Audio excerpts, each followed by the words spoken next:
I can't believe I'm saying this out loud, but the most driven people are also the most exhausted, and nobody is talking about why. Now, I'm here to tell you that you are not lazy, you're not weak, you've just been running on what's called stress hormones for a pretty long time, and in reality is, you've probably forgot how to stop.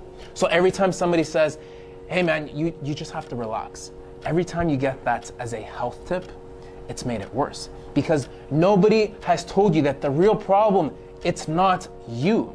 It's the fact that you were taught to believe that pushing through will solve this problem. Now, a bit about myself. My name is Christopher Araya, and I work with high performers, athletes, busy parents who look on the outside like they're fine, but on the inside, these are the individuals that are the most wired by 11 p.m. and exhausted by 12. This pattern shows up consistently, and once people start to understand this and what's actually driving it, everything will start to shift. Point number one, this burnout culture that we all live in, it has lied to you for the longest time. It basically says that if you keep working harder, if you do better, if you find the latest morning routine, if you are more disciplined, if you can figure out the latest productivity hack, you will finally feel like you're in control and you will feel better.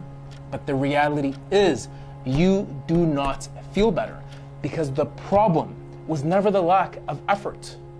It was the fact that in this system, this Western culture, it will keep demanding more until you are completely exhausted. So typically what happens for this personality type, if you are a go-getter type of personality, what happens is that we start off our mornings somewhere down here, okay?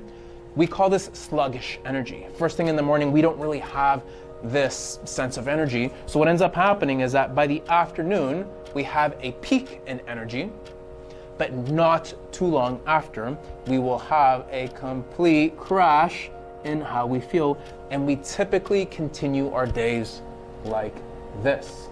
This lack of sustainable energy is what happens in this culture, because the truth is, when you're running on empty, it's hard to have much demand or expectations when you're running on fumes. Point number two, this burnout culture runs on a simple illusion. If you take your best qualities, the fact that you're a hard worker, you have great resilience, you're caring for the people around you, it will literally use it against you. The same ambitions that make you such a hardworking individual will have you locked in what's called a stress loop, and the illusion is that you cannot see it when you're in it. So the truth is, the average individual that works hard, it's not that you're failing. You're just playing a rigged game in this culture that will keep demanding more from you. Point number three, your body keeps score. And what I mean by this is that I like to say, you might forget mentally what you've gone through, but your body keeps track. Every time you have skipped a workout, every time you skipped out on eating healthy, every time you skipped out on stretching, or when you tell yourself that, you know what, today was a long day, I'm gonna rest later, I'll do it when the day is done. Every single time you've laid in bed, replaying your entire day, all of that stress, your body keeps track of. That wired feeling at night isn't a personality trait.